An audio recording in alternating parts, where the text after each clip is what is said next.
नाजरीन कुछ social media ते वीडियो तस्वीर वगैरह वगैरह वायरल थी पैन के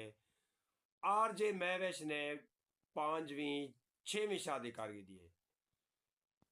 कोई दसने पैन कोई अराइए पता नहीं कौन है उनके नाल यानी कि 6वीं शादी कर दी आरजे महवेश। दोस्तों तो को ये पता हो थी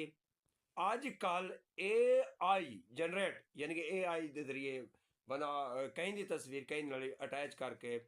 तो उनके नाल ला सकते वो चाहे आके शादी की पे फलान डी लेकिन सरासर ये झूठ है गलत है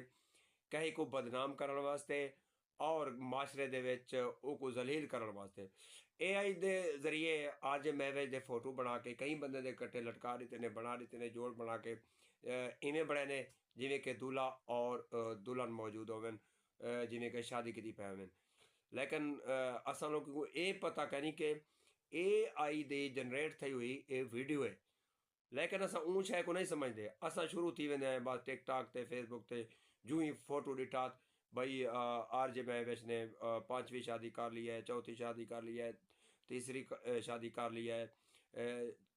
जितने भी दोस्तन दे नज़रियात हैं उमें शुरू थी वेंदा लेकिन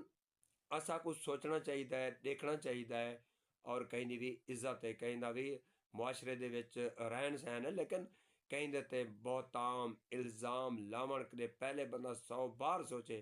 कि आया कि ये सच है या नहीं लेकिन आखना मकसद है कि दोस्तों ना कोई ऐसी शादी थी है और ना ही आरजे महवेश ने कितनी शादी की है।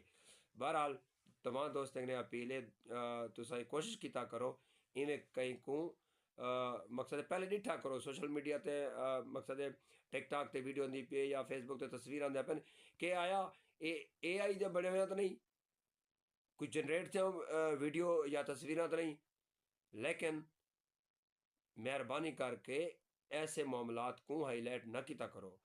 क्योंकि वो ना हो कल को तुम्हारे वास्ते भी मसला बन जाए साइबर क्राइम एक्ट के तहत क्योंकि बड़ी तो बड़ी कार्रवाई थी सकती है तुम्हारे खिलाफ भी।